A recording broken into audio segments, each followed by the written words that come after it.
نحمدہ و نصلی علی رسول الکریم اعوذ باللہ من الشیطان الرجیم بسم اللہ الرحمن الرحیم۔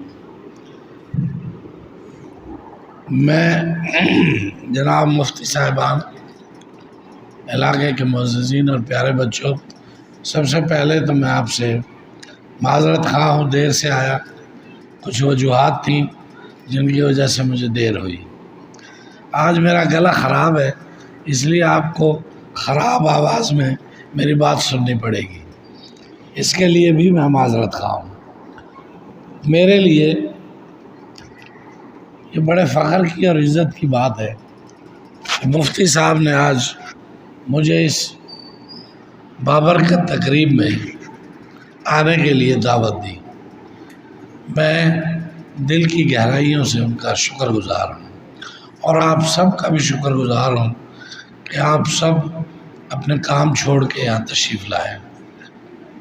آپ یقین مانیں، جب میں مدرسے میں داخل ہوا مجھے بے انتہا خوشی ہوئی۔ اتنا خوبصورت مدرسہ، اور اب جتنی بھی باتیں میں نے تمام مقررین سے سنی، انہوں نے جس طرح تعلیم کی ترتیب بنائی اور ان طالب علموں کو تعلیم دی، یہ زبردست خراج تحسین کے مستحق ہیں۔ حاضرین اور بچوں، علم کے بغیر میں کہتا ہوں انسان کی زندگی بالکل نامکمل ہے۔ آپ دیکھیں، حضور پاک صلی اللہ علیہ وسلم پہ جب وحی نازل ہوئی تو اس میں بھی سب سے پہلے اقرا پڑھنے کے لیے کہا گیا۔ ایک حدیث جسے بعض لوگ ضعیف حدیث کہتے ہیں، میں اس بحث میں نہیں پڑھتا، مفہوم ہے کہ علم حاصل کرو چاہے چین جانا پڑے۔ اس کے مفہوم کی تہ میں اگر آپ جائیں تو علم کے بغیر کوئی چیز، انسان کی زندگی کا کوئی پہلو مکمل نہیں ہوتا۔ یہ مدرسہ آپ تاریخ اٹھا کر دیکھیں تو یہ تمام کالجز، یونیورسٹیز، ان کا وجود بعد میں آیا۔ سب سے پہلے مدرسے کا وجود دنیا میں اسلام میں قائم ہوا۔ آپ کے جتنے بھی بڑے بڑے اولیاء، مفسر، تاریخ دان، محقق اور علماء دین جو گزرے، انہوں نے انہی مدرسوں سے تعلیم حاصل کی۔ آپ کے یہاں ان بچوں میں مختلف تعلیم حاصل کرنے والے بچے ہیں۔ دیکھیں، جنہوں نے قرآن حفظ کیا، یہ اللہ کا کلام، یہ وہ کلام جس کے لیے اللہ تعالیٰ نے قرآن پاک میں ان لوگوں کو کھلم کھلا دعوت دی جو نہیں مانتے تھے اسے، کہ اس جیسی کوئی ایک آیت بنا کے لے آؤ۔ آج کتنے 100 سال گزر گئے، کوئی شخص اس کے مقابلے کی ایک آیت بنا کے نہیں لا سکا۔ اللہ تعالیٰ سورہ حشر میں فرماتے ہیں کہ لو انزلنا ھذا القرآن علی جبل لرأیتہ خاشعا متصدعا من خشیۃ اللہ، جس کا مفہوم قریب قریب ایسا ہے، غلطی ہو تو اللہ تعالیٰ مجھے معاف کرے، کہ اگر اسے میں پہاڑوں پر نازل کرتا تو اس کی ہیبت، اس کی طاقت، اس کی قوت اور اس کے علم کی وجہ سے وہ پہاڑ ریزہ ریزہ ہو جاتے ہیں۔ آپ یہ دیکھیے کہ یہ تو تھا اس کلام کا مقام، کس قدر بلند مقام ہے، کتنی اس کی ہیبت اور طاقت اور قوت، اور اس میں کتنی برکت ہے۔ نازل کہاں ہوئی؟ حضور پاک صلی اللہ علیہ وسلم پہ، جس سے ان کی اپنی عزت، ان کی اپنی ہیبت، ان کی اپنی قوت، اس کا اندازہ اس بات سے لگا لیں کہ وہ کلام جو پہاڑوں پہ آتا تو ریزہ ریزہ ہو جاتے، وہ آپ صلی اللہ علیہ وسلم حضور پاک کے اوپر نازل ہوا اور ان کے ذریعے ہم تک پہنچا۔ اس کلام کو ان بچوں نے حفظ کیا، اپنے سینے میں اتارا۔ آج وہ کلام ان کے سینوں میں موجود ہے۔ یہ ہرگز عام آدمیوں جیسے نہیں ہے۔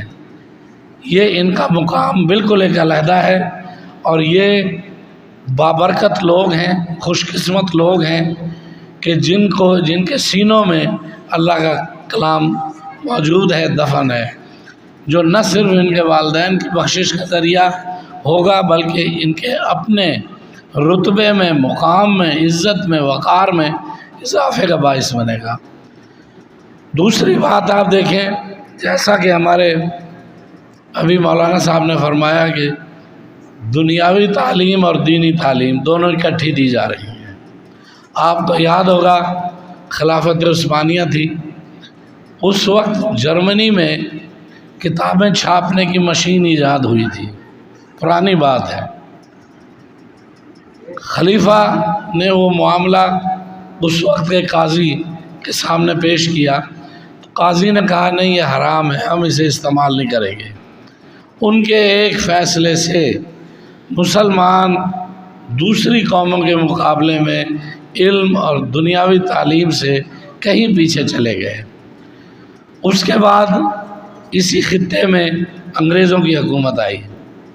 انگریزوں کے دور میں بھی جب دنیاوی تعلیم کی بات آئی تو ہمارے کو ایک طبقہ فکر کا یہ تھا کہ یہ غیر اسلامی ہے اور ہمارے بچے اس تعلیم کو حاصل نہیں کریں گے۔ نتیجہ یہ ہوا کہ مسلمان پیچھے رہ گئے اور تمام دنیاوی شعبوں میں غیر مسلم آگے چلے گئے۔ سر سید احمد خان کو احساس ہوا تو دینی اور دنیاوی تعلیم کا مکسچر انہوں نے ایک ماڈل پیش کیا جو کہیں پڑھایا جاتا ہے اور کہیں نہیں پڑھایا جاتا۔ آج کے دور میں یہ سروائیول آف دی فٹسٹ کا دور ہے۔ جو فٹ سب سے زیادہ ہوگا علم کے اعتبار سے بھی، جسمانی اعتبار سے بھی، وہی سروائیو کرے گا۔ ادروائز ہے مرگ، جرم ضعیفی کی سزا مرگ مفاجات۔ ہم کیوں آج خوار ہو رہے ہیں مسلمان، کیوں ذلیل ہو رہے ہیں ہم؟ اس لیے کہ ہم پیچھے رہ گئے، ٹیکنالوجی میں پیچھے رہ گئے۔ ہمیں آج دوسرے لوگ، دوسرے غیر مسلم جو کسی زمانے میں آپ کی حکومتوں کے تابع ہوتے تھے، آج وہ آپ کو ڈکٹیٹ کرتے ہیں۔ آپ نے مفتی صاحب جو یہ فیصلہ کیا اور یہاں بچوں کو دینی اور دنیاوی تعلیم کو ملا کے پڑھانے کا جو نصاب ترتیب دیا، میں آپ کو اس کے لیے دل کی گہرائیوں سے مبارکباد پیش کرتا ہوں۔ آپ قابل تعریف ہیں، قابل تحسین ہیں۔ آپ نے ایک بہت بڑا قدم اٹھایا ہے۔ انشاءاللہ تعالی آپ کی درسگاہ سے یہ بچے جب دین اور دنیا کی تعلیم حاصل کر کے جائیں گے تو آپ یقین مانیں کہ ان بچوں سے جو صرف دین کی تعلیم، دنیا کی تعلیم حاصل کرتے ہیں، ان سے کہیں آگے یہ لوگ جائیں گے۔ ویسے بھی عام مشاہدہ ہے، جو قرآن حفظ کرتا ہے اس کا دماغ، آپ ایک چھوٹی سی میں مثال دیتا ہوں۔ ہمارے اکثر کہتے ہیں جب کوئی چوٹ لگے کسی کو زبردست، کہتے ہیں اس کے 14 طبق روشن ہو گئے۔ یہ 14 طبق کیا ہیں؟ یہ 14 طبق وہ ہیں جو انسان کے ذہن میں ہیں، یہ ذہن کے طبقات ہیں۔ ہمارے وہ علماء دین، وہ اولیاء حضرات جنہوں نے اللہ تعالیٰ کی یکسوئی کے ساتھ عبادت کی، انہوں نے ان طبقات کی سٹیجز کو عبور کیا۔ جس نے جتنے طبقات کا عبور کر لیا، اللہ تعالیٰ نے انہیں اتنا علم عطا کر دیا۔ 14 پیغمبر حضرات کے علاوہ میں بات کر رہا ہوں، میں نے جو کچھ اب آج تک پڑھا اس میں 14 طبق جو روشن جس ہستی کے ہوئے وہ منصور حلاج تھے، جنہوں کے تمام طبق روشن ہوئے۔ لیکن میں یہاں پہ قرآن کو حفظ کرنا، یہ بھی ایک طبق کو عبور کرنے والی بات ہے۔ جو بچے قرآن حفظ کرتے ہیں، آپ انہیں مشاہدے میں دیکھیں گے کہ وہ دوسرے بچوں کے مقابلے میں ان کا انٹیلیجنس لیول، ان کا IQ لیول ہمیشہ تیز ہوگا، ان کی میموری تیز ہوگی۔ میں ان تمام بچوں کو جن کو انعامات ملے مبارکباد دیتا ہوں، بڑے خوش نصیب ہیں وہ، اور یہ ان کی محنت ہے۔ اور اس میں مفتی صاحب ان کی ٹیم، ان کو زبردست خراج تحسین پیش کرتا ہوں۔ اور یہ بچے، ان بچوں کو میری گزارش ہے کہ جہاں ان کے والدین نے انہیں یہ موقع دیا کہ وہ قرآن حفظ کریں، وہاں اپنے والدین کے ساتھ ساتھ وہ اساتذہ جنہوں نے وہ قرآن آپ کے سینوں میں اتارا ہے، ان کا تمام زندگی آپ احسان مند بھی رہیں اور ان کی خدمت بھی کریں اور ان کی عزت بھی کریں۔ اسی میں آپ کی بھلائی ہے۔ آپ کے لیے انشاءاللہ تعالی آخرت میں بہت زیادہ انعامات ہیں۔ میں سب آپ دوستوں کا بہت مشکور ہوں، آپ نے میری باتیں سنی، اور میں مفتی صاحب آپ کا، آپ کی ٹیم کا بے انتہا مشکور ہوں، مجھے آپ نے یہاں بلایا۔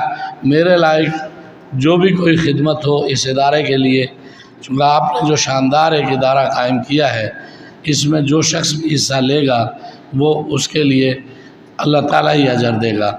تو آپ کو اللہ تعالیٰ اجر دے، خوش رکھے، صحت دے، زندگی دے، ہمیشہ آباد رہیں۔ پاکستان زندہ باد۔